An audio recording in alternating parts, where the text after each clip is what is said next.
Muy buena noche. Para mí es un verdadero placer darles la bienvenida a esta sesión académica de la Sociedad Mexicana de Enfermedades Oncológicas. Y siendo hoy 25 de noviembre del año 2021, tenemos el gusto de poder reunirnos en esta mesa en este momento para tener uno de estos últimos acercamientos de este año con tantos retos en continuidad, para hablar respecto al cáncer de ovario, a todo lo que este año nos ha podido o nos ha permitido aprender los acercamientos genéticos y moleculares en la materia, y particularmente, como es bien sabido de ustedes, en el último cuatrimestre del año, con lo que se va presentando en estos interesantísimos congresos, últimas publicaciones, respecto a los ensayos clínicos y nuevas opciones de tratamiento, de combinaciones terapéuticas, de reintervenciones en grupos determinados de pacientes, y algo que es de suma relevancia, momentos para determinar qué pacientes y cuándo se benefician de los tratamientos. En el cáncer de ovario sabemos que esto es por demás relevante, nos ha ya cambiado el paradigma del tratamiento, el hecho de tener inhibidores de PARP en la escena de la terapéutica, y por eso vamos a tener la oportunidad hoy de tener dos pláticas magistrales que estoy yo muy agradecida de que se me haya contemplado para poder darle esta introducción. En este cuadro ustedes ven esta obra clásica, y lo que estamos viendo, sobre todo les pediría que se fijen al fondo de la pantalla, es este marco de colores rojizos, de colores cobrizos, que ha dado a muchas reflexiones. Estas reflexiones nos han llevado a pensar si el autor estaría hablando de un impresionante atardecer, ¿no? Como los que podemos o tenemos el gusto a veces de contemplar. Si tendríamos también, se ha reflexionado al respecto, la oportunidad de ver plasmado uno de los eventos volcánicos que se han considerado más importantes de los últimos 200 años, y esto pensando que el autor es un autor noruego, perdón, y que la erupción volcánica a la que se cree que se hace referencia ocurrió por lo menos 10 años antes, pues ahí nos quedamos cronológicamente como con un poco de duda. También podríamos estar hablando de algún otro evento fenomenológico, como un incendio forestal o algún otro evento climático que pudiera haber cautivado al autor, o inclusive se ha especulado mucho de si la salud mental de Edvard Munch, el autor de este cuadro, del Grito, podría estar siendo reflejado en este atardecer tan impactante como lo es la mueca o el grito que está manifestando él mismo, ¿no? Como parte de la biografía de una vida pues tan complicada, y que se ha también reflejado con un poco de esquizotipia. ¿Por qué empiezo mi introducción de esta forma? Porque al final del día lo que tenemos es una obra artística, y como siempre cuando la contemplamos, pues puede haber un montón de interpretaciones de qué es lo que nos querrá transmitir el autor, por qué o para qué. Sin embargo, el fenómeno está ahí, la obra está ahí, y cuando hablamos de ciertos fenómenos que ocurren en la carcinogénesis, es parte de nuestra curiosidad científica siempre querer como seguir este camino, cómo llegamos a ver ese reflejo, cómo podemos entonces tratar de entender mejor ese atardecer, pero no debemos de perder el objetivo central, que es apreciar la obra en sí. Y tal vez de esta forma es como podemos reflexionar acerca de un evento que recae en poder llevar a la terapéutica en un grupo de pacientes que hoy sabemos que se están beneficiando de estos inhibidores de PARP, que es la deficiencia de la reparación por recombinación homóloga.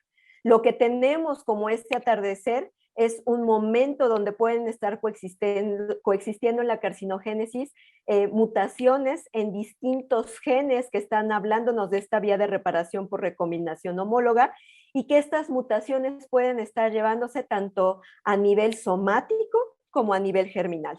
Pero sabemos que no es lo único que va a repercutir para que nosotros al final del día veamos este atardecer, veamos este fenómeno. También hay otros eventos epigenéticos como la metilación de distintos promotores de los genes involucrados en la vía, que como resultado nos van a dar esta deficiencia, inclusive algunos otros eventos que conllevan pues remodelamiento de la cromatina, alteraciones de la transcripción, muchos otros que de verdad hoy no tenemos del todo determinados.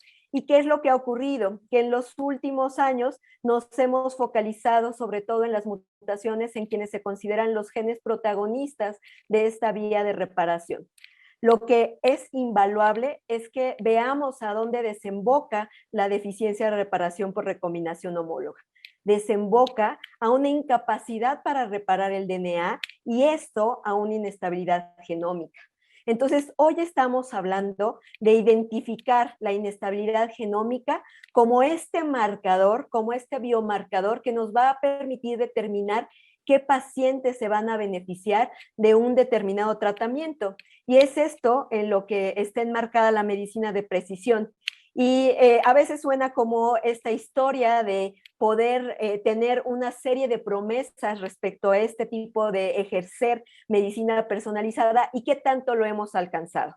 En realidad, en cáncer de ovario, la manera de alcanzarlo se ve representada en esta vía de reparación, en la elección por estos biomarcadores que hoy nos está dando un nuevo paradigma. El no concentrarnos en un grupo de genes en particular que nos hablan de una deficiencia, sino ir al punto donde podemos ver la deficiencia sin enfocarnos del todo en cuál fue la causa, qué es lo que hay detrás para hablarnos de esa deficiencia.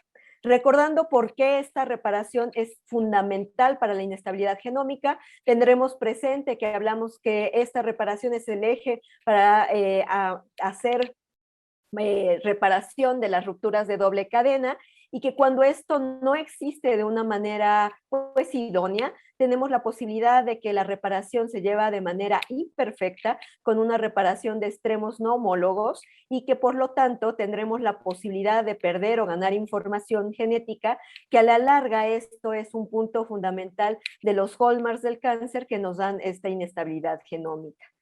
De esta manera, cuando tenemos la deficiencia de la reparación por recombinación homóloga, pues sí, aprendimos que parte fundamental recaía en las mutaciones que se pueden detectar a nivel somático, a nivel germinal, en los genes que están funcionando como ya sea moduladores o efectores de esta vía, los que reconocimos desde hace más de 20 años, se llaman BRCA1 y BRCA2, porque están asociados a una predisposición hereditaria de cáncer de mama y cáncer de ovario, así como cáncer de páncreas y de próstata. Sin embargo, sabemos que en la vía pues hay otros más de 15 genes que están también participando en la vía, como PALB2, RAD51, CHEK2, ATM, y que el resultado cuando alguno de ellos falla es que tengamos una deficiencia en esta reparación muy sofisticada, muy especializada para dar reparación a estas rupturas de doble cadena y que entonces cuando persisten estas rupturas, pues vamos a tener que se dan reparaciones, como ya les he comentado, que van a llevar a acumular daño a nuestra célula, conllevando también entonces inestabilidad genómica, punto fundamental para la carcinogénesis. Hoy en día estamos tratando de que nuestro panorama se abra, que tengamos no solo presentes a estas mutaciones germinales o somáticas en este grupo de genes, sino también a los otros mecanismos que van a redundar en que la reparación no ocurra y que, como ya les he mencionado, esto puede ocurrir por fenómenos epigenéticos, por otros tipos de alteraciones genéticas, como las alteraciones en los números de copia, alteraciones que están modulando la expresión de los genes, como los microRNAs o los RNAs largos no traducidos, y que hoy en día también están abriendo la partida para que entren en la escena maneras de poder medir de forma distinta a lo que conocíamos cómo es que está deficiente esta reparación. Entonces, esto lo podemos entender como nuevos algoritmos que están combinando distintos momentos en donde a nivel genómico encontramos este daño producto de esta inestabilidad. De tal forma, hoy en día estamos hablando ya de definiciones como de pérdida de heterocigosidad, del imbalance o desbalance que nos dan las alteraciones teloméricas, es decir, en los extremos de nuestros cromosomas, y transiciones que también tienen que ver con los estados de larga escala. Todo esto nos permite hacer un punto de partida que nos permite distinguir aquellas células, aquellos genomas de las células cancerígenas que se encuentran estables genómicamente o aquellos que tienen esta inestabilidad a través de la detección de estas cicatrices genómicas y que podemos ver, como lo pueden ustedes notar en estas gráficas, como este ruido a nivel genómico, como esta disparidad en la sumatoria de estos algoritmos que nos dicen en este grupo de células tenemos un desbalance, tenemos una inestabilidad genómica y esto está condicionado por diferentes fenómenos que están redundando en la pérdida de alguno de estos mecanismos. Entonces, por eso es que hoy estamos viendo, les repito, el atardecer. No estamos viendo lo que llevó al autor a pintar ese atardecer. No sabemos si fue una mutación germinal, somática, una metilación del promotor, un CNV. ¿Para qué? ¿Para qué tener este tipo de panorama? Hoy sabemos que el poder detectar qué pacientes en cáncer de ovario son elegibles a los inhibidores de PARP nos dan diferentes perspectivas y diferentes posibilidades de acuerdo a estos abordajes. Cuando tenemos la posibilidad de hacer una detección de la inestabilidad genómica a través de la deficiencia de reparación por recombinación homóloga, que va a incluir parte de lo que para nosotros es hoy ya bien conocido, podemos encontrar hasta ese 50% de pacientes que potencialmente pueden ser elegibles, dándoles este beneficio.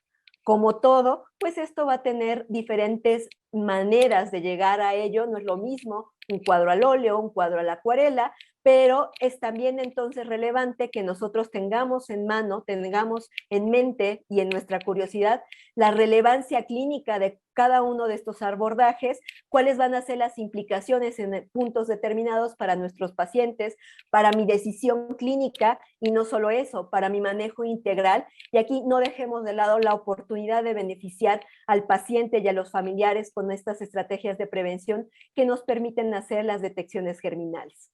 De esta forma vamos a tener un panorama que nos va a dar este acercamiento de mano, en primer lugar, del doctor Bradley Moon. El doctor Bradley Moon es un gineco-oncólogo que es bien reconocido por ser partícipe de la Universidad de Texas y de Phoenix. Él tiene distinciones tanto a nivel de la gineco-oncología, de la genética, y es partícipe de numerosos ensayos clínicos, y hoy día forma parte de distintos consejos, de distintas asociaciones, no solo en los Estados Unidos, sino también a nivel internacional, con un enfoque que está muy basado en la calidad de vida y en la prevención, no solo del cáncer de ovario, sino también del cáncer cervicuterino y de otros tumores ginecológicos. Entonces, sin más preámbulo, les invito a escuchar esta apasionante charla del doctor Bradley Moon. A continuación de la plática del doctor Bradley Moon, tendremos la participación de alguien a quien admiro grandemente, quien yo considero que es una institución hoy en día en la oncología y que como institución ha formado su carrera en los 3 pilares que conforman este tipo de baluartes. Es decir, la doctora Dolores Gallardo Rincón tiene una amplia experiencia como oncóloga médica y también es investigadora, es parte del Sistema Nacional de Investigadores nivel 2, tiene más de 90 publicaciones y que estas pues reflejan su experiencia en su quehacer en la oncología mexicana en las últimas 3 décadas. Además de ser docente, ha sido profesor titular del curso de Oncología Médica del Instituto Nacional de Cancerología, así como también parte de la dirección de docencia, y hoy en día pues es reconocida como una de las grandes maestras de todos nosotros, y yo en ella le admiro en lo particular esa curiosidad y ese perder el miedo más bien para siempre poder entender y querer aprender de estos nuevos retos que nos deja la posibilidad de tener tratamientos como en cáncer de ovario. Después del doctor Moon, vamos a tener el gusto de escuchar la plática de la doctora Gallardo respecto a la experiencia que se tiene en el Instituto Nacional de Cancerología con la identificación de pacientes susceptibles a estos tratamientos, así como la experiencia con el tratamiento del medicamento Olaparib. Entonces, pues les dejo en manos de estos grandes médicos. Saludos y bienvenidos. Es un privilegio estar con ustedes virtualmente. Espero verles en persona. Como saben, la Sociedad de Ginecología Oncológica viene a Phoenix aquí mismo en marzo. Por favor, vengan. No estamos tan lejos de donde ustedes viven. Será una reunión maravillosa. Es en marzo, un excelente tiempo del año y estoy muy impaciente por recibirles. Me han pedido hoy que les hable acerca de la deficiencia de la reparación, recombinación homóloga. Yo le llamo simplemente decodificación del perfil genómico. Tenemos que decodificar la firma genómica en cáncer de ovario para orientar el uso de medicamentos y ustedes saben exactamente a lo que me refiero. Así que quiero llevarlos por este recorrido a los siguientes 30 minutos. Estos son mis conflictos de interés respectivo a esta presentación y quiero establecer los fundamentos porque el tratamiento de primera línea de cáncer de ovario avanzado ha cambiado muy poco hasta que entraron en la escena bevacizumab e inhibidores de la PARP y realmente estaba basado sobre carboplatina y paclitaxel cada 3 semanas y el estudio más reciente, como saben, en este ICON 8 que muestra que no hay diferencia cuando paclitaxel se da semanalmente con carboplatina y paclitaxel cada semana o cada 3 semanas, y esa es la norma.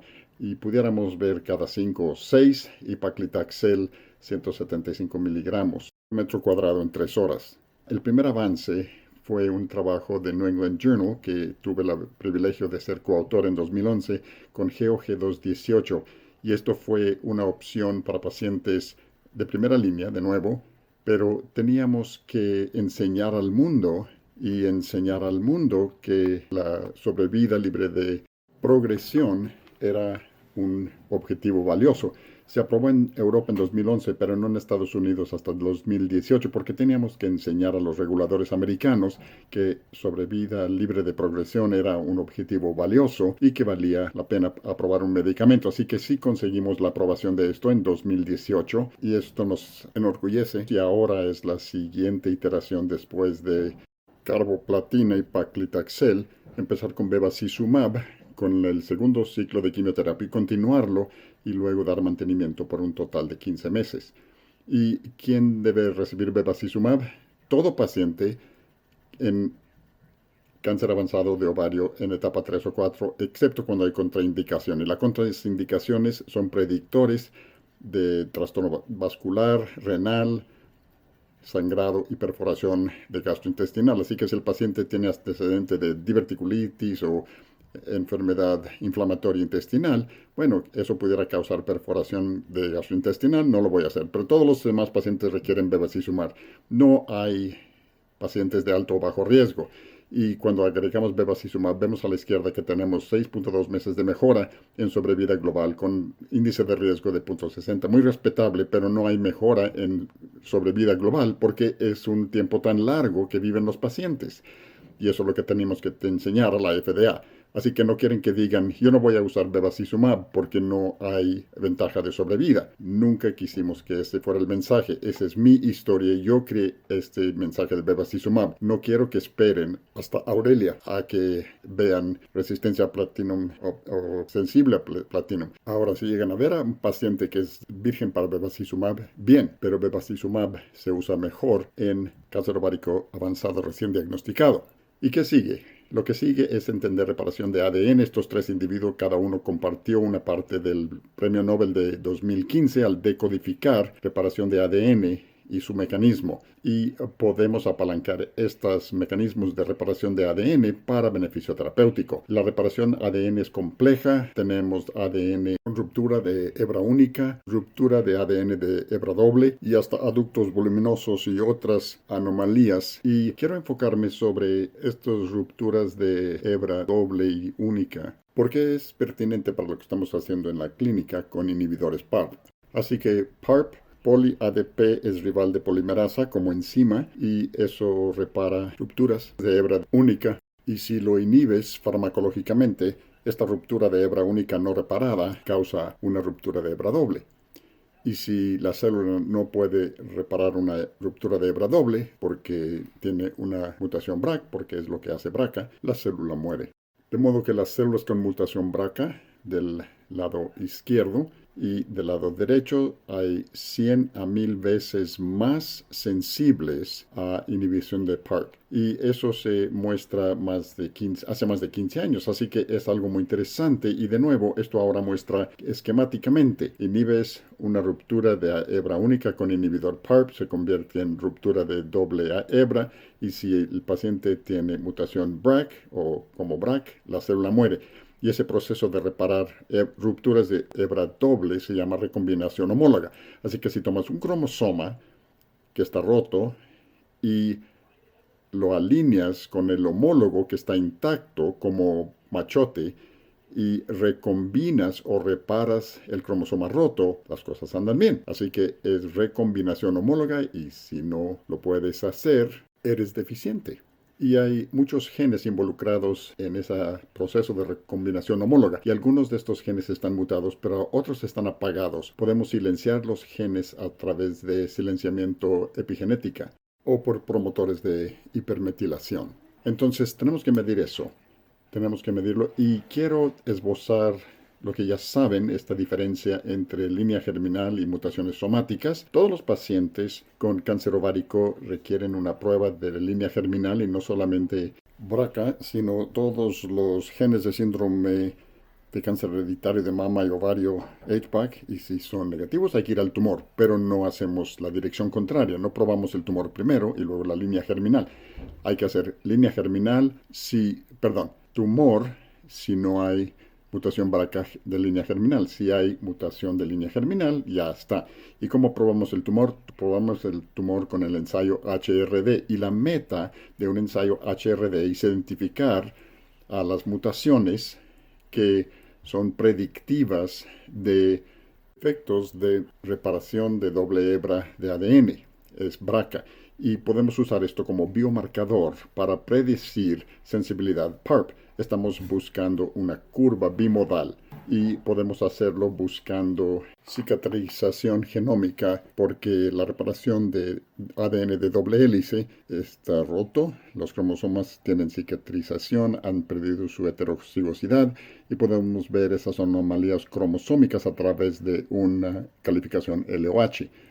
Y muchos de estos ensayos, sean LOH Myriad o LOH Foundation, integran esto, y de nuevo, si hay cicatrización genómica en los inhibidores PARP funcionan.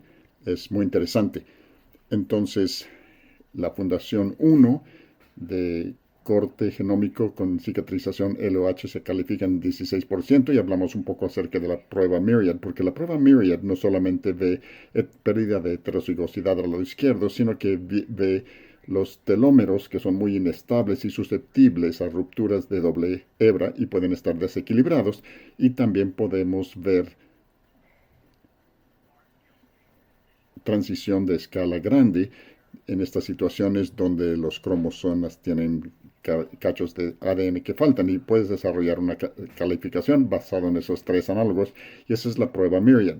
La prueba Foundation ve solo LOH, Myriad ve los tres, y crea distribución bimodal donde la calificación LOH y LST o TAI no lo hace, y aquí tenemos esa curva bimodal que puede ser predictiva, y la calificación que usa la prueba Myriad es 42. De nuevo, si BRCA por definición tienes HRD, así que puedes ver calificación que es inestabilidad genómica en la parte superior, positiva BRCA negativo. Si ambos son positivos, eres positivo. Y aunque la BRCA del tumor sea positivo, eres positivo. Tienes que ser doble negativo, tienes que tener tanto GIS negativo y BRCA negativo del tumor. Y cuando tienes esa calificación, y por lo menos en mi país, como se requiere para uso con bevacizumab, es A4. Y no nada más prueba de genes, nada más probar genes, porque hay otras causas HRD aquí, quizá hasta 25%. Así que no solo pruebes genes, prueba la cicatrización genómica. Bien, entonces la prueba es línea germinal para BRCA. Si no es línea germinal, hay que probar el tumor, y probamos el tumor para HRD. Y esa oportunidad ha conducido a 9 inhibidores PARP en cáncer ovárico. 9.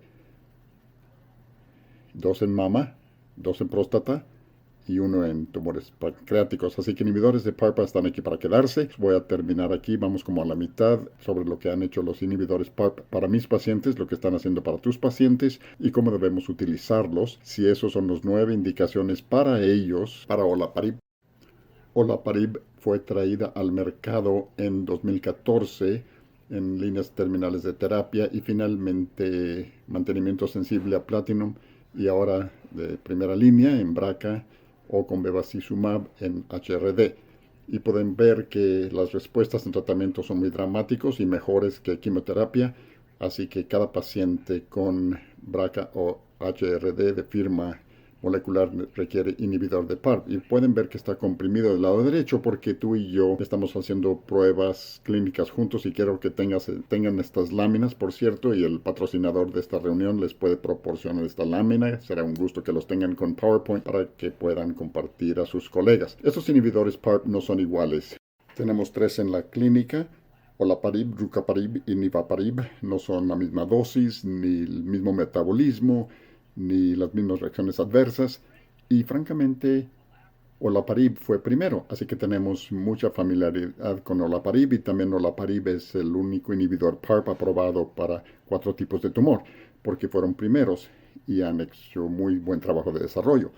Así que diríamos unas palabras acerca de cáncer ovárico recurrente y luego lo que realmente importa, donde estos medicamentos se deben usar en la primera línea. Como recordarán, la duración de respuesta en la quimioterapia inicial determina lo que hacemos en recurrencia, así que tenemos platinos sensibles y resistentes a platino y si progresamos refractario a platino.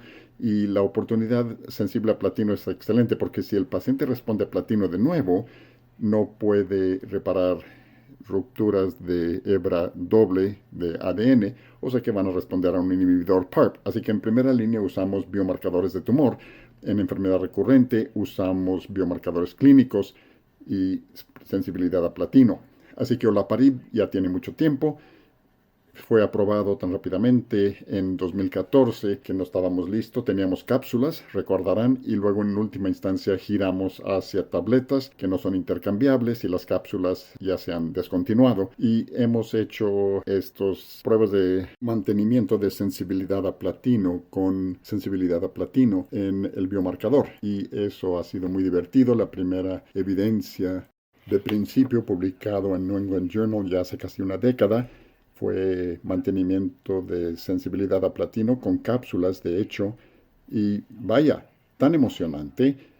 Y esto ahora está aprobado alrededor del mundo, tanto con línea germinal y BRCA y no BRCA, y vemos el índice de riesgo BRCA es 1.8 y no BRCA es 0.54. Muy emocionante, más allá de BRCA, porque sensibilidad de platino era biomarcador e incluso hay una pequeña mejoría en sobrevida global y pensaron que debían dividir alfa para que no sea estadísticamente significativo, pero es segundo criterio como quiere y esto nos da la mano para saber que estamos ayudando a los pacientes a vivir más tiempo.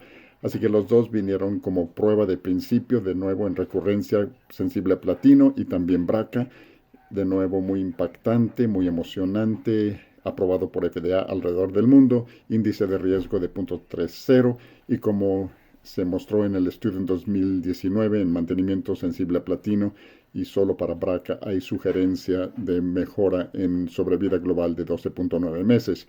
Así que eso es muy importante y es muy importante tener pacientes que tengan un inhibidor de PARP y fue aún mejor si ajustamos para traslape. Y no solamente mejoró sobrevida libre de progresión, sobrevida global, pero también obviamente tiempo a terapia subsecuente. Y todos hemos tenido pacientes con olaparib porque aunque supuestamente tenían cáncer ovárico terminal, cuando se usaban PARPs en esta población había beneficio sintomático.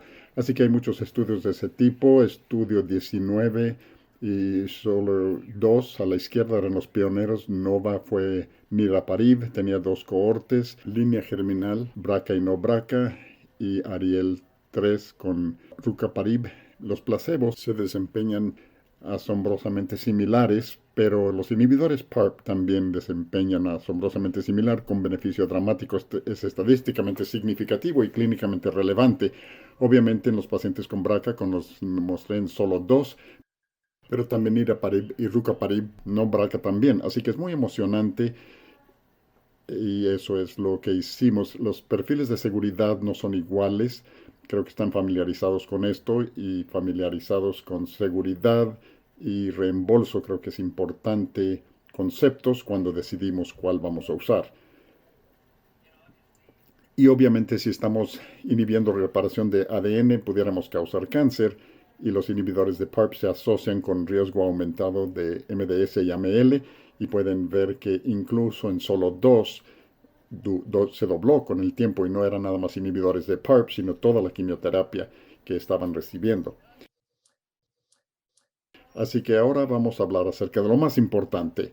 Entonces, ahí estábamos preparando carboplatina, paclitaxel, comentando sobre bevacizumab, biomarcadores, y PARP como tratamiento, hablando de PARP en mantenimiento sensible a platino, pero todos queremos y necesitamos usar inhibidores de PARP en primera línea, punto. Y solo One era el estudio GOG inicial 3004, mejora impresionante en sobrevida libre de progresión, solo en pacientes BRCA, en mantenimiento después de responder a tratamiento de primera línea, y ahora se ha actualizado y creo que está listo para empezar a hablar de curación. Incluso a 5 años, 48% de los pacientes estaban libres de progresión si tenían mutación BRCA y respondían a quimioterapia y recibían olaparib y mantenimiento. Prima es otro inhibidor de PARP, neuraparib, y este es para todos, un abordaje generalizado. No estábamos seguros que fuera a ser positivo, así que usamos el biomarcador HRD que les mencioné, muy similar a solo uno. Tenemos que tener quimioterapia de primera línea y respuesta, y luego aleatorizar para Parker placebo, pero el punto primario era biomarcador del que ya mencioné, el biomarcador Myriad, con el objetivo principal ser pacientes biomarcador positivos, y funcionó bastante bien. De nuevo, más allá de solo uno, más allá de BRCA de línea germinativa enzimática, este es HRD, que ven en el diagrama a la derecha, con gráfica de pastel, y es la mitad de los pacientes. Y en todos también era estadísticamente significativo y tiene etiqueta alrededor del mundo en todos, pero yo sería el primero en reconocer como autor de este trabajo que solo funciona en pacientes HRD y BRCA. El beneficio en recombinante homólogo competente es marginal en el mejor de los casos. La de PARP tiene reacciones adversas, descontinuación era 12%, pero las interacciones eran muy comunes debido a la supresión de médula ósea que ustedes conocen. Y luego vamos a hacerlos juntos. Vamos a dar bevacizumab, que fue aprobado en Europa en 2011 y en Estados Unidos en 2018, y vamos a agregarle PARP. Y la razón por la que esto se hizo en Europa es porque ellos recibieron aprobación de bevacizumab primero. Nosotros no lo teníamos en Estados Unidos, así que nuestros amigos en Europa, la Red Europea de Oncología Ginecológica, tenían su logo ahí en la parte superior. Ellos lo hicieron, bien por ellos, y este es el régimen que yo uso todos los días. Y ellos usaron el mismo biomarcador del que hablamos, HRDA Myriad, My Choice. Condujo a aprobación de la FDA el 8 de mayo, según ven ahí. Tenemos cosas muy emocionantes, y realmente no mostró beneficio a la derecha, pero en el BRCA de tumor y BRCA en medio fue muy asombroso. Así que regresamos una lámina, y de hecho HRD en su subconjunto tenía 37.2 meses, que ven en la esquina inferior de izquierda. 37.2 meses como media. Así que si damos quimioterapia o HRD positivo, agregas olaparib en la fase de mantenimiento cuando se ha recuperado el paciente, como 8 semanas después de quimioterapia. La mitad de los pacientes van a permanecer libres de progresión por más de 2 años. La mitad. La mitad. Así que no tiene vuelta de hoja. No tiene vuelta de hoja. La gente dice, bueno, y si es BRCA, ¿vas a suspender bevacizumab? No, sigue adelante. Y si tiene contraindicación para bevacizumab, y por eso no lo estamos usando. Si tiene BRCA, entonces hace solo uno. Seguridad está aquí, lo ven, más medicamentos tienen más reacciones adversas, creo que eso es axiomático, y aquí está las reacciones adversas más comunes. Inhibidores PARP en general tienen tres clases. Uno es fatiga, tratamiento a largo plazo conduce a fatiga, así que todos los medicamentos gastrointestinal ven diarrea, náusea, no muy severa. De hecho, 64% de los pacientes con esto pueden permanecer con dosis completa. Y luego citopenias. Y ven leucopenia, neutropenia, trombocitopenia. Y todos los inhibidores de PARP no son iguales cuando se trata de reacciones adversas. Ahora, se decía antes que voy a dar nada más quimioterapia porque va a ser el festivo del paciente. Lo sigue siendo porque cuando usamos tratamiento de mantenimiento, bevacizumab o bevacizumab más olaparib, no hay detrimento en la calidad de vida. Y la razón es porque el paciente tiene síntoma como fatiga gastrointestinal o citopenia, ajustamos la dosis y se desaparece, porque estos son medicaciones diarias. Así que esto es muy emocionante y habla de la experiencia del paciente, que es muy importante. Así que es un algoritmo que publiqué con mis amigos en oncología ginecológica hace un año y empieza con pruebas al lado izquierdo. Ya les dije que hay que probar a todos los pacientes línea germinal, generalmente un panel subrayado, y si son BRCA negativos, germinativos, entonces una prueba de HRD, como les enseñé. Y luego hay que tomar la decisión mientras esperamos a la prueba, si voy a hacer quimioterapia neoadyuvante o desbultamiento primario. Es una decisión difícil, pero tener que sacar el tumor si vamos a hacer debultamiento primario, y hay que empezar quimioterapia en 3 o 4 semanas. Si la quimioterapia no empieza hasta 6 o 7 semanas, el cáncer simplemente regresa. Así que tenemos que acertar 2 veces. Tenemos que extirpar el cáncer, tenemos que tratar al paciente rápidamente. Y luego tomamos la decisión de bevacizumab, sí o no, y yo diría que todas las etapas 3 o 4 necesitan bevacizumab. No hay etapa 3 de bajo riesgo. Y luego tomamos la decisión de agregar un inhibidor PARP. Y si tiene inhibidor PARP, si está recibiendo bevacizumab y SHR da, entonces procedemos a agregar esto aquí, ¿no? Agregamos un inhibidor PARP o olaparib a bevacizumab, y si es recombinante homóloga, entonces recibe bevacizumab y hay que prolongar bevacizumab. Si no recibe bevacizumab y si es BRCA, entonces podemos dar olaparib o niraparib, y si es homóloga con recombinación proficiente, podemos dar niraparib. 1, 2, 3, 4, 5 trabajos en New England Journal informan sobre esto, no solo yo. La única situación para observación apropiada sería la situación en la que hay contraindicación para bevacizumab y no es HRD, y aún así creo que todavía recibiría olaparib. No soy nada más yo.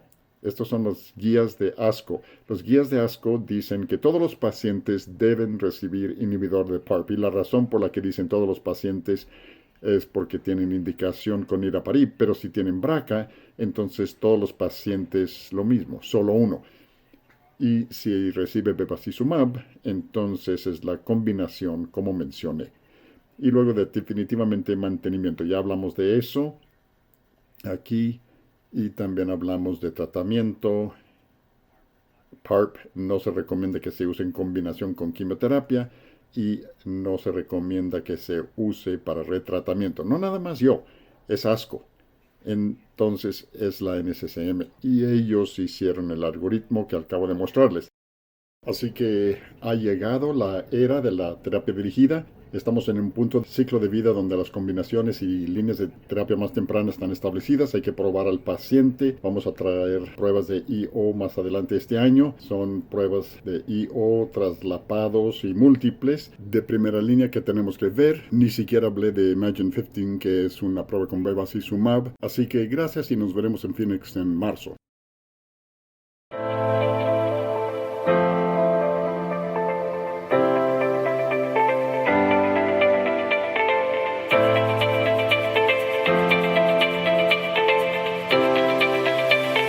Entonces, la primera pregunta sería, el nuevo desafío con EPARP en pacientes previamente tratados sensibles a platinum, ¿es factible clínicamente como se hizo en el ensayo Ariel o necesitamos una prueba dinámica? No. Esa no es la respuesta que esperabas, ¿verdad? Porque el ensayo Ariel sugiere que los inhibidores PARP funcionan después de inhibidores PARP. Y yo reconozco ese estudio maravilloso que hicieron esas personas, pero el tipo de pacientes que estudiaron en Ariel son muy raros. Así que el segundo punto es que eran pacientes sensibles a platino que fueron tratados con placebo. No es la norma correcta. Si tienes un paciente que ha sido intensamente pretratado, hay que tratarlo hasta la progresión. Dirás, pues no lo soporta, tiene demasiada reacción. Bueno, si eso es cierto, no pueden tomar inhibidor PARP tampoco. Así que este es un estudio muy interesante, es evidencia de principio, pero no se puede extrapolar en general.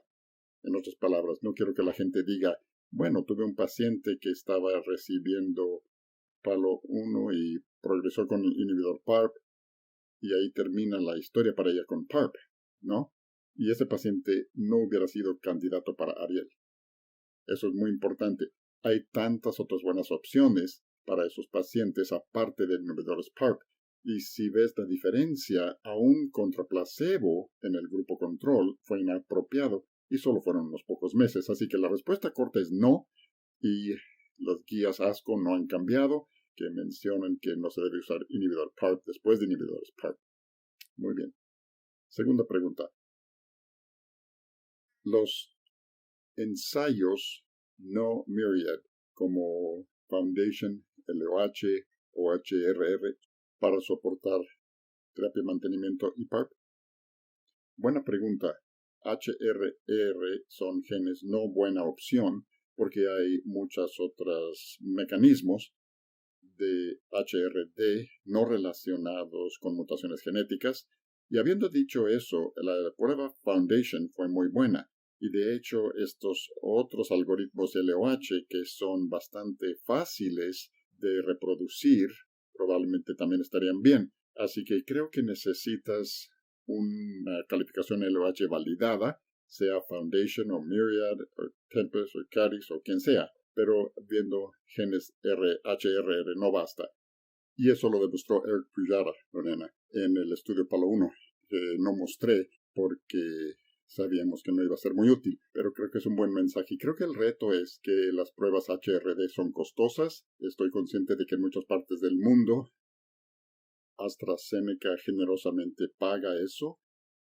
Y no sé si eso esté disponible en tu región, pero sería bueno investigarlo. Muy bien. Tercera pregunta. ¿Hay una diferencia clínica entre pruebas BRCA somática y de líneas germinales en la toma de decisiones terapéuticas? Si la pregunta es, ¿hay diferencias en BRCA somática y de líneas germinativas en la toma de decisiones terapéuticas? Y la respuesta es no. Eso lo manejamos juntos y para pacientes con línea germinativa no hay razón para hacer prueba somática. Línea germinativa sería positiva en 15-20%. Y somática quizás 5 a 10, quizás les podría llevar hasta 30%, pero si es línea germinativa o somática se trata de la misma manera, con resultados similares. Siguiente pregunta. ¿Crees que los criterios de respuesta patológica después de quimioterapia neoadyuvante basada en platino podría ser una prueba para sustituir HRD? Mira, sensibilidad a platino es una buena señal de que los inhibidores PARP funcionan. Así que sí, si los pacientes son muy sensibles a platino, incluso de primera línea, a quimioterapia neoadyuvante, esa es una buena señal. La firma molecular HRD también ayuda a eso, pero definitivamente que cuando funciona platino, funcionan los inhibidores PARP. Muy bien. Muchas gracias. Ya hemos terminado. Muchas gracias, buen diálogo, muy bueno verte y muchas gracias. Disfruten el resto de su día. Muchas gracias, Dr. Monk. Adiós. Hasta luego.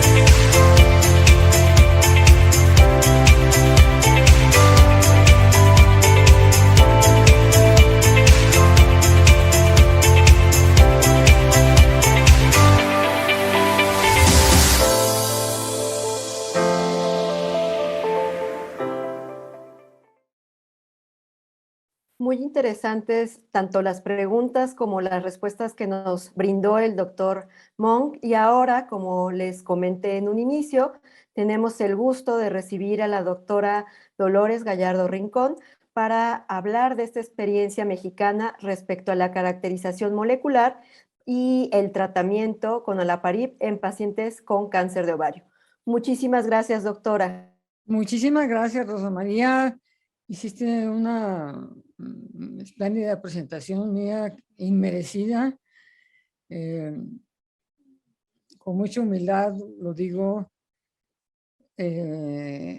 Y como siempre lo acostumbro es reconocer que desde, y siempre lo he comentado, desde que tú llegaste al instituto, fue cuando se empezó a mover la genética.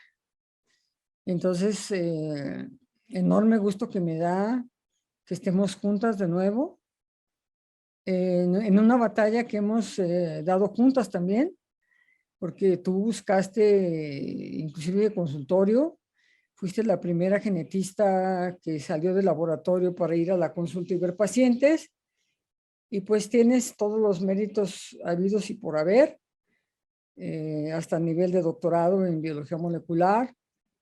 Y en efecto, lo dijiste bien, yo he sido maestra y me encanta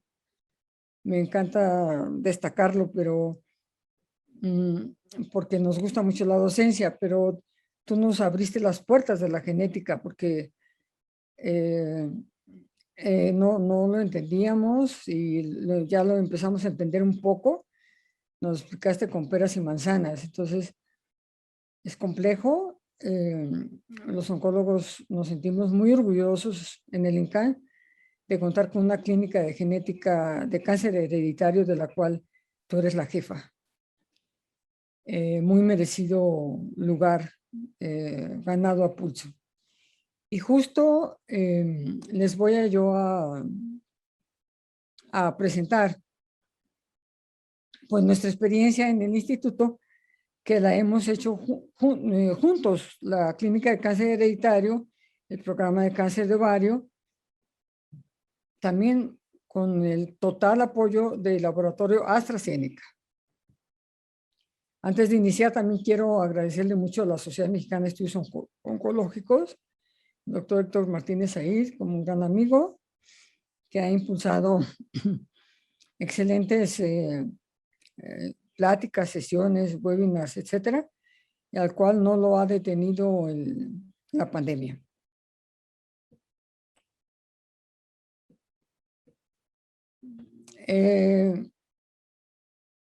La doctora Rosa María ya nos presentó amplísimamente en una diapositiva que se pasó ahorita muy rápido, amplísimamente el tema de la situación de las mutaciones. Hagamos de cuenta que la historia del cáncer de ovario pues cambió radicalmente su tratamiento y su abordaje cuando se descubrió que podían ser portadoras de mutación germinal. En la diapositiva que no les voy a poder presentar porque se me pasó muy rápido, lo que dice, pero que ya la doctora Rosa María también lo comentó, es que la mutación germinal era la que conocíamos, en el mundo se decía que era el 15%. Ahorita les voy a presentar nuestros datos en México, los que tenemos. Y solamente buscábamos la mutación germinal. La mutación somática nunca la hemos podido buscar. La germinal es vamos a decirlo, de un círculo es un cuarterón.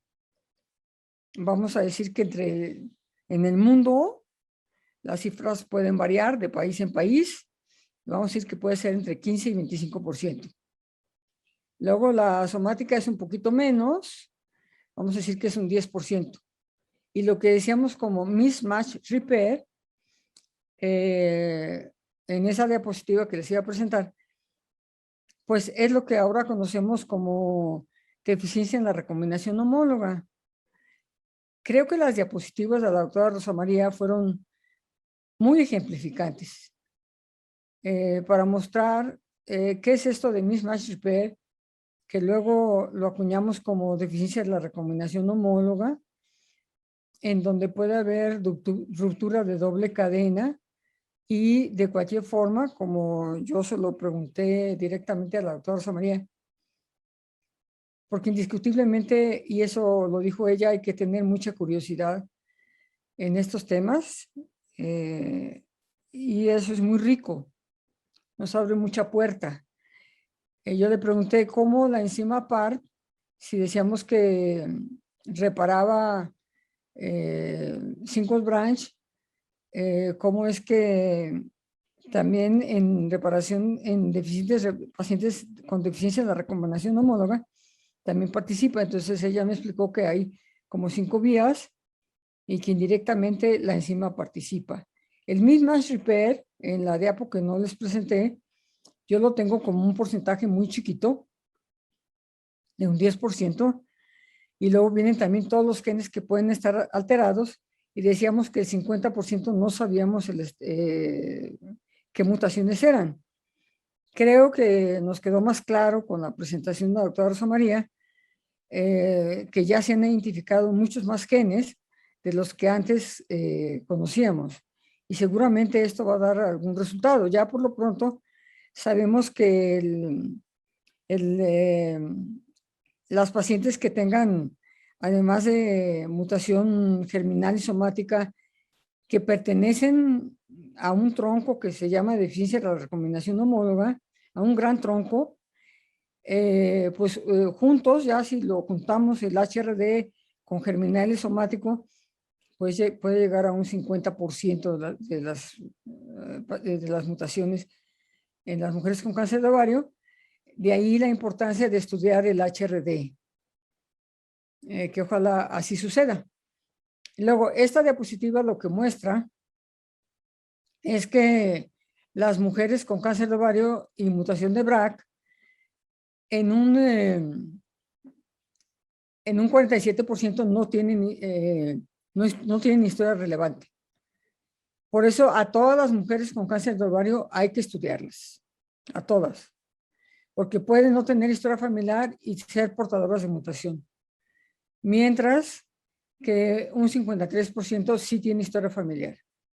Y por grupos de edad, el 71% anda entre lo que son 50 a 60 años.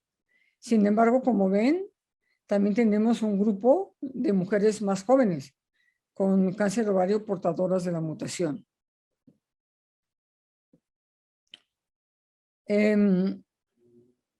Hijos, no sé cómo hacerle para regresar porque se me están yendo las diapositivas.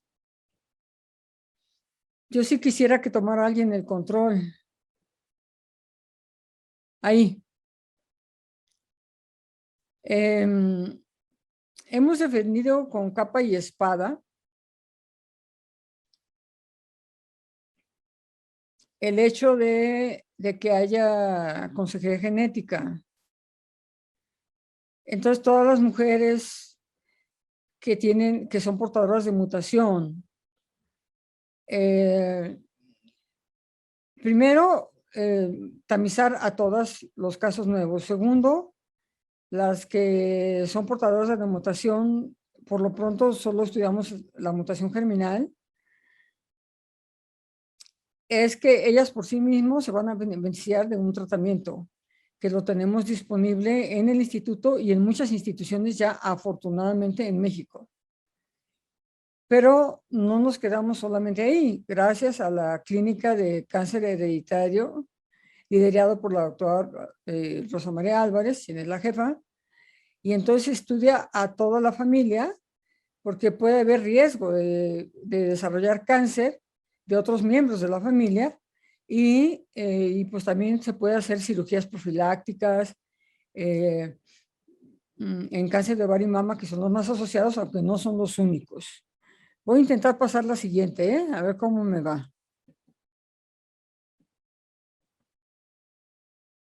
No, pásenme la anterior. Sí. Bueno, este es por grupos de edad en el instituto. Tenemos que el 61% está entre 40 y 60 años.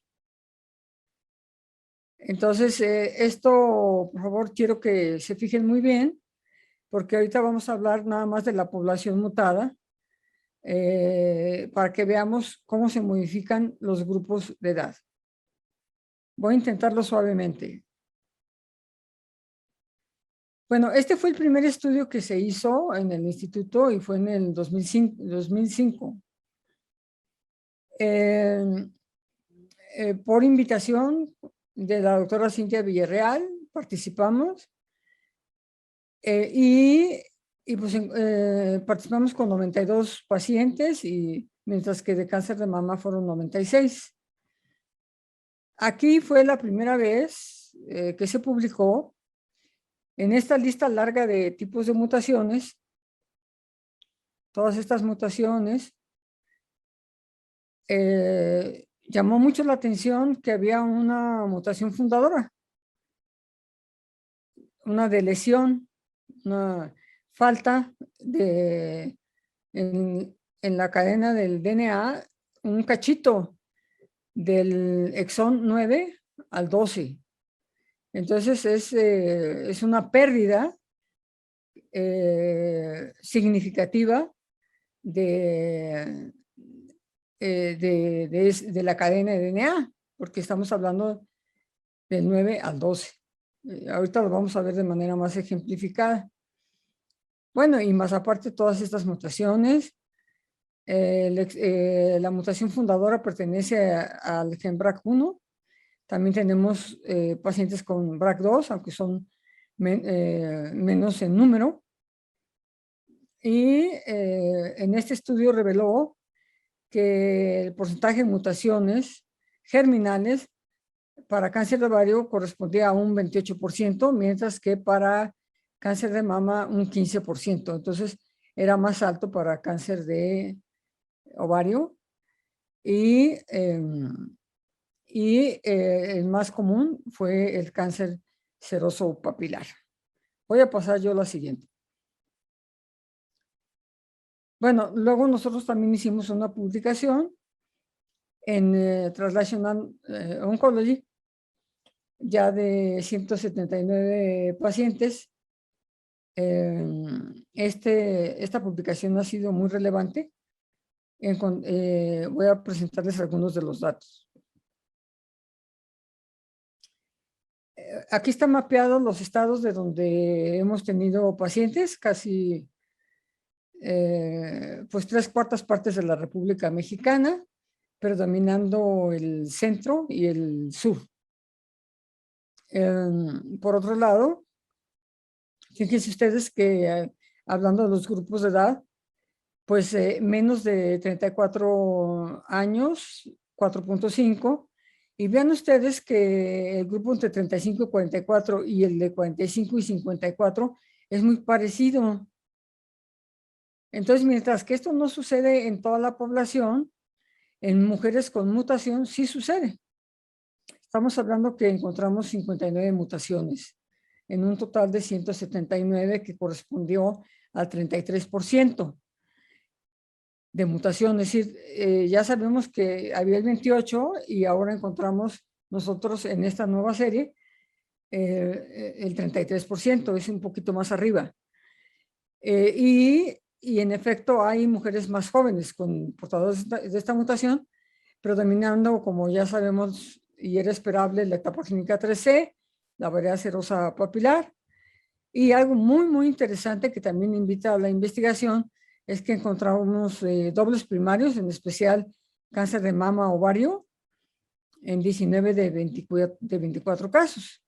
Entonces, esto nos tiene también muy intrigados, porque es obligado en pacientes con mutación siempre a todas las mujeres con cáncer de ovario tamizar cáncer de mama naturalmente, pero en particular a las mujeres con mutación.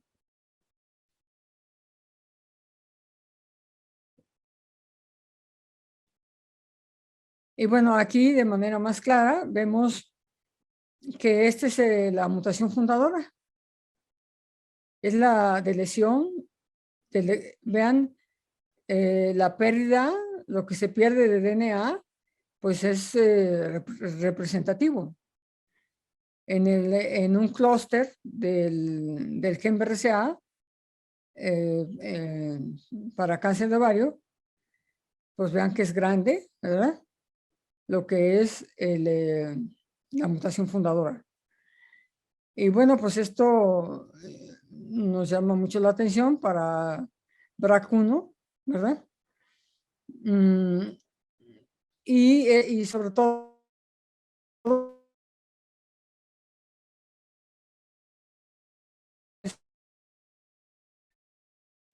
tenemos una lesión grandecita, pero esta no hemos comprobado impacto terapéutico. En cambio en nuestra mutación, en las mujeres portadoras de esta mutación fundadora, ahorita les voy a presentar nuestros resultados. Entonces, vemos que pues suma el 33%, como ya se los había dicho, entre la mutación BRCA1 y BRCA2, siendo más común la mutación BRCA1.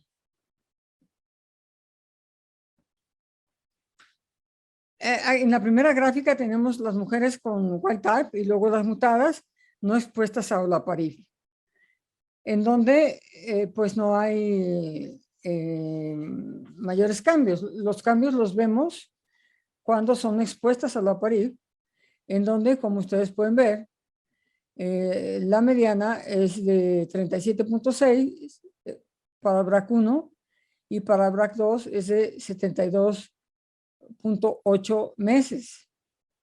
Entonces, esto habla que en efecto a las mujeres con BRCA2 sí les va mejor, aunque es más infrecuente que se presente BRCA2. Esto también lo mencionó la doctora Kathleen Moore en su experiencia. También ella encontró que las mujeres portadoras de BRCA2 expuestas a olaparib o a inhibidores de PARP eran más beneficiadas que las mujeres portadoras de mutación BRCA1, porque estamos hablando de que es el doble de beneficio, 37.6 contra 72.8, que es 3.1 un año contra 6 años. Entonces, se nos hace interesante este hallazgo de BRCA2, muy interesante. Ahorita todavía no hablo yo esta es mediana, estamos hablando de la mediana, y todavía no hablo de cómo les va a las fundadoras, que es un grupo más privilegiado en BRCA1.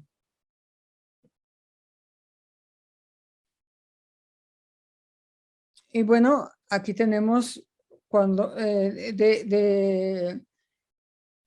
de la población mutada, que fueron 59 pacientes mutadas, tuvimos 11 mutaciones fundadoras. Y como ustedes pueden ver, cuando se trata de una mutación fundadora, pues tenemos una mediana de PFS de 86.1 meses, que significa 7.2 años, que es esta línea. Aquí está la mediana. Y eso, pues, vale muchísimo la pena mencionar. Ya tenemos lista otra publicación, ahora con 21 casos. Y los resultados son muy similares, nomás el tamaño de muestra ya lo tenemos mayor.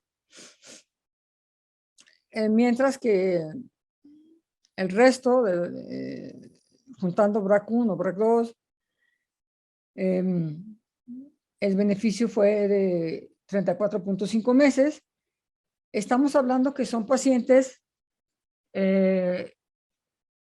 la mayoría aquí multitratada. Ahorita les voy a presentar segmentado los resultados por línea de tratamiento, y algo interesantísimo que nos quedamos con el ojo cuadrado, y ustedes lo van a ver en un momento lo que les voy a presentar.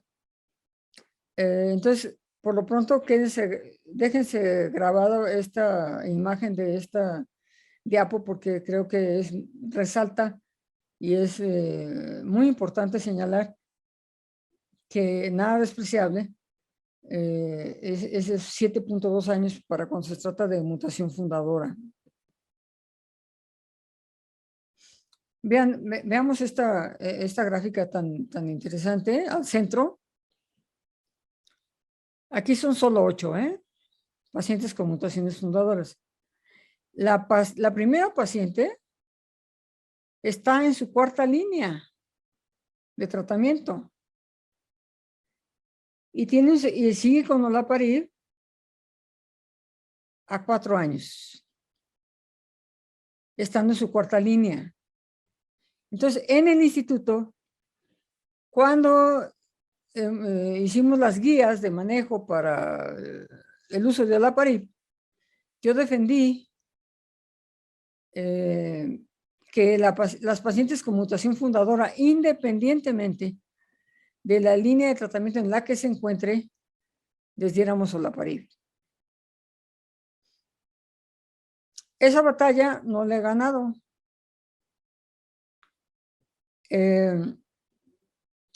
Sin embargo, ya vamos a tener otra publicación, más esta que ya tenemos, que es muy elocuente, para que lleguemos a un acuerdo en donde no dejemos de beneficiar a las pacientes con mutación fundadora. Es cierto que cada vez, gracias a Dios, podemos darles a las pacientes el olaparib de manera más temprana y que vamos a detectar a la mutación fundadora también de manera más temprana, pero lo que a mí me impresionó mucho es que las mujeres con mutación fundadora se beneficien, que ahora es este grupo, de manera muy similar a las pacientes que reciben en su primera recaída de olaparib. Actualmente tenemos un protocolo de olaparib en primera línea, pero los resultados son inmaduros.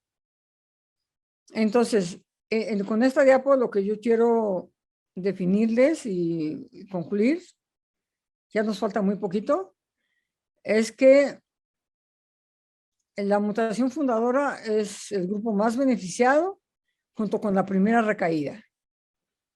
La segunda recaída es menos beneficiada. Este cuadrito azul marca que ya progresó. Y también 4ª línea o más, cuando no tienen mutación fundadora, son menos beneficiadas. Aquí tenemos a mero arriba la mutación fundadora seguida de la primera recaída. Entonces, es interesantísimo que las mujeres con mutación fundadora tengan tal beneficio independiente de la línea de tratamiento. Entonces, este estudio demuestra, en primer lugar, la alta prevalencia de mutaciones BRCA en población mexicana, que se eleva a 33%. Claro, esta cifra del 33% es debido a que aquí se suma la mutación fundadora, ¿verdad? Entonces,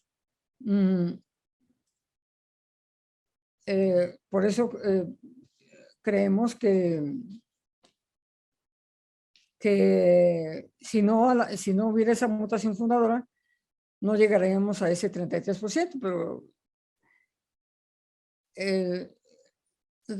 casi la mitad de ese 33% es mutación fundadora. Entonces, tenemos que darnos muy a la tarea de la búsqueda, porque son mujeres que se benefician muchísimo. El primer reporte fue de 28 y el actual reporte nuestro es del 33%. Es decir, aquí dice, bueno, 33%, ¿verdad? en donde para BRCA1 es el 66 y el BRCA2 34. Ya dijimos que el BRCA2 se beneficia más y cuando es BRCA1, cuando es mutación fundadora, mucho más. El primer dato fue que era 28% y teníamos para BRCA1 88 y para BRCA2 11. Entonces, sí ha habido una variación. Hemos mejorado los números, yo digo, porque hemos estudiado una población enfocado a cáncer de ovario. El 64% tuvo historia de cáncer familiar y 19 de 24, que representa el 79.2, son pacientes con cáncer de mama ovario. Estamos preparando esta serie porque nuestra percepción es que les va mejor a estas pacientes, tanto por el cáncer de mama como con el cáncer de ovario tratadas con olaparib. Entonces tienen mejor supervivencia. Entonces ese dato también nos cautiva mucho.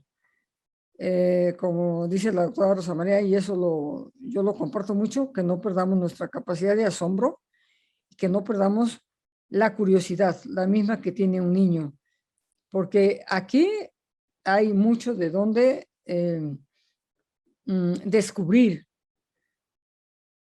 nuevos hallazgos, cosas y beneficios terapéuticos sobre todo. Entonces, pues la mutación fundadora tiene un papel importantísimo, el seroso papilar, pero también el endometroide. No perder de vista la historia familiar, pero recordar que todas tienen que ser tamizadas. Y sí, verle cómo le vamos a hacer para tamizar más y más y más, con la ayuda de la industria y también las instituciones, que entendamos que en los institutos, aunque tengamos muchas limitaciones, también tenemos que echar a andar el estudio de estas mutaciones. Este es un círculo acuñado de la doctora Kathleen Moore, en donde lo único que hicimos nosotros fue ponerles, pues que para germinal tenemos el 33%, el somático, si lo estudiamos, es el 10%, la deficiencia en la recombinación homóloga no la conocemos, pero estamos sumamente interesados en saber qué pasa con la deficiencia de la recombinación homóloga en México. Entendemos que este es el gran tronco, como la diapo de la doctora Rosa María, que nos sirvió mucho para entender que la germinal y somática, pues, es una flecha que va hacia este segmento del HRD. Entonces, necesitamos enfocarnos mucho en el HRD sin dejar de estudiar la mutación germinal. Entiendo que la somática, a ver si nos aclara la doctora Rosa María en un rato, ya quedaría incluida en el grupo de mujeres con deficiencia de la recombinación homóloga, y esto sería un 50%, dejando un 50% para las mujeres que son proficientes, es decir, que no son portadoras de mutación. Y bueno, pues este es el equipazo que nos apoya día a día. Ahí está el doctor en ciencias, Edgar, que le sabe mucho a esto de la biología molecular, la doctora Eli, la doctora Raquel, nuestra gestora. Ella es nuestra gestora. Este es nuestro doctor en ciencias en biología molecular.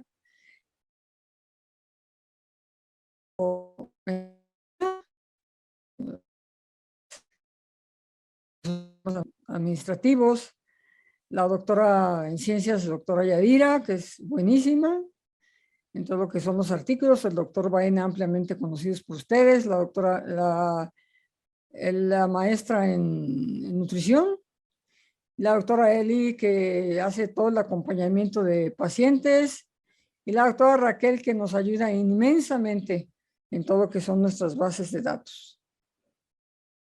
Y eso es todo de mi parte. Les agradezco mucho.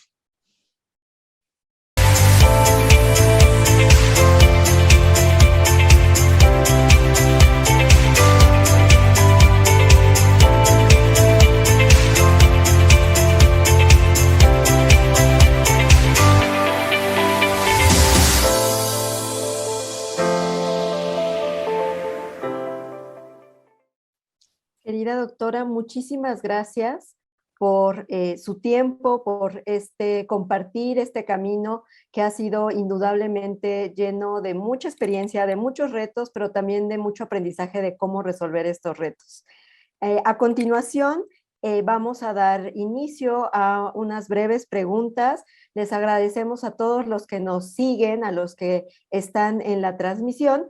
Y bueno, algo que resalta dentro de las preguntas, además de los halagos hacia las presentaciones, hacia el esfuerzo de SMEO por tener estos esfuerzos académicos, es pues que estas felicitaciones vienen de distintas partes de Latinoamérica. Están conectados de Bolivia, de Perú, de Cuba, entonces pues nos hermanamos con ustedes y la primera pregunta justo va en ese sentido.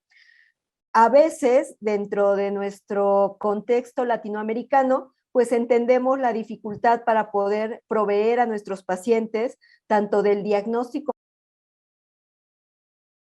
somático, ahora con esta detección de deficiencia de reparación por recombinación homóloga, y también de proveer a nuestros pacientes una vez que encontramos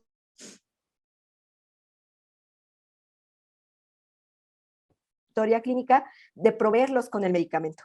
Usted, doctora, ya tiene un camino en todas estas preguntas. ¿Cuál sería la explicación o el mensaje que nos daría para impulsar a todos estos compañeros nuestros en otras latitudes de América Latina para que puedan también pues poderlo hacer accesible para sus pacientes?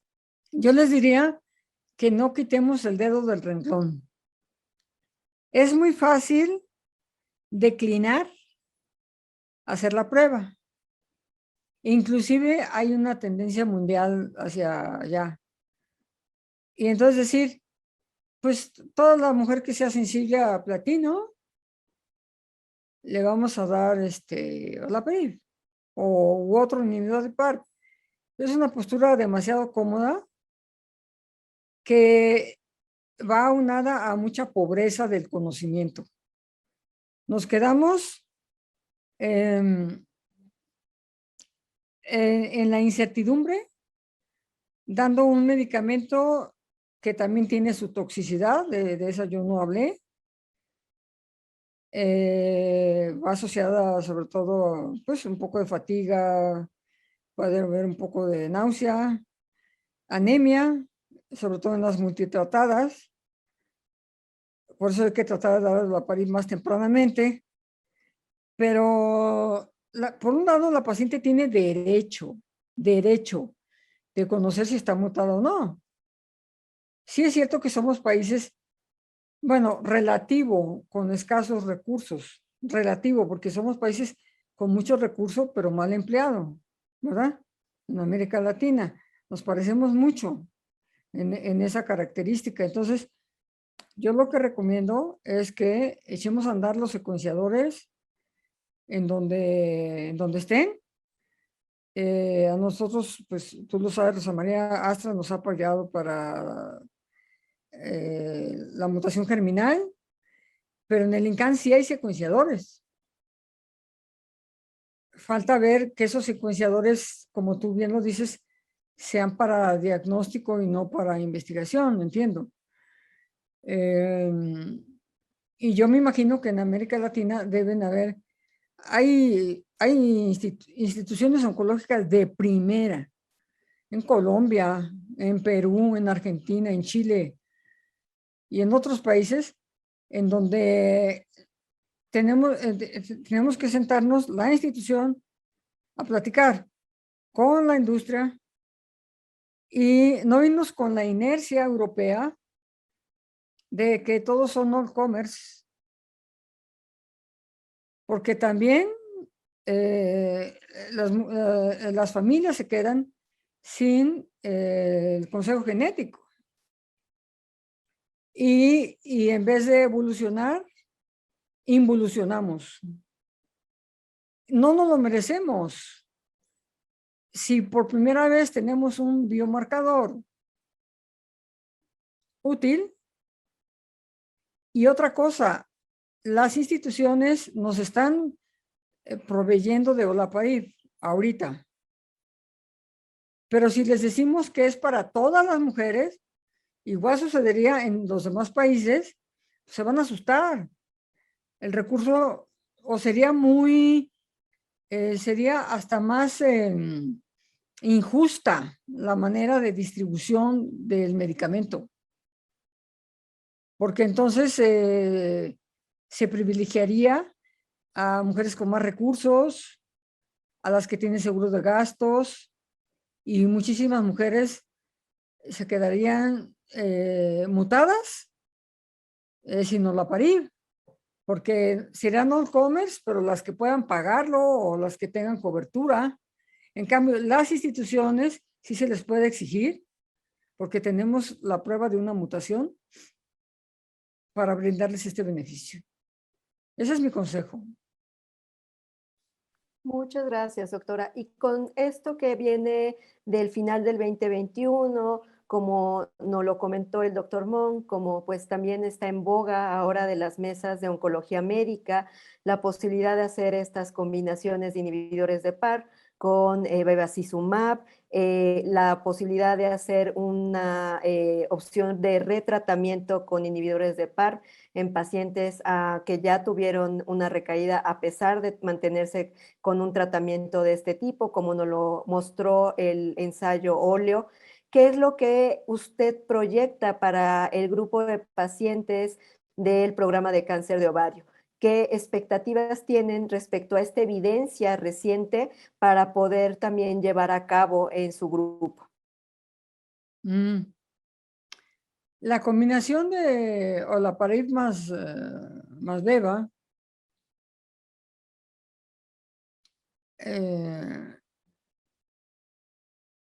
nace de una necesidad en el PAODA 1, en donde las pacientes pues ya venían con bevacizumab. Entonces, una paciente que ya está siendo beneficiada con bevacizumab y le dicen, ahora te voy a dar olaparib, no se siente muy a gusto si le quitan el bevacizumab. De ahí que se tiene que comentar abiertamente con la paciente, yo digo, y decirle qué quiere, porque si es portadora de una mutación, es un beneficio tal que con ese para mí es suficiente, porque estamos hablando de una proporción de riesgos de 0.30 y con el puro beba estamos hablando de una proporción de riesgo de 0.70.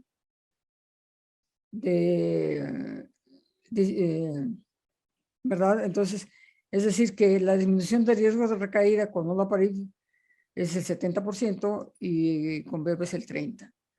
Entonces, pues, y también aumenta mucho el costo. Puede ser no práctico. Sin embargo, si la paciente se siente cómoda con ambos fármacos, hay que dárselos. Y si se los podemos dar, hay que dárselos. ¿Verdad? Porque ya venía con beba. Entonces va a estar difícil. Ahora, pues beba se completa. Podemos darle el esquema del GOG del ICON 7, en donde se dan 15 ciclos. Es como un poco más de un año. O si está con 15 miligramos, pues del GOG 218, pues serían 22 meses. Se completa y se sigue con olaparib después de que complete el beba. Porque también había una pregunta interesante, no me acuerdo cuándo se hizo, de que cuánto tiempo dábamos olaparib, y yo les dije, pues en el instituto hasta la progresión, los años que sean. Nos seguimos con olaparib, no lo detenemos. Y eso nos ha dado muy buen resultado, hacerlo así. Muchas gracias, doctora. Seguramente si hay alguien en la audiencia que tenga pues, deseos de hacer alguna otra pregunta, pues podemos direccionar con todo gusto hacia usted. También así lo hacemos con el doctor Monk, para que pues tengamos esta oportunidad de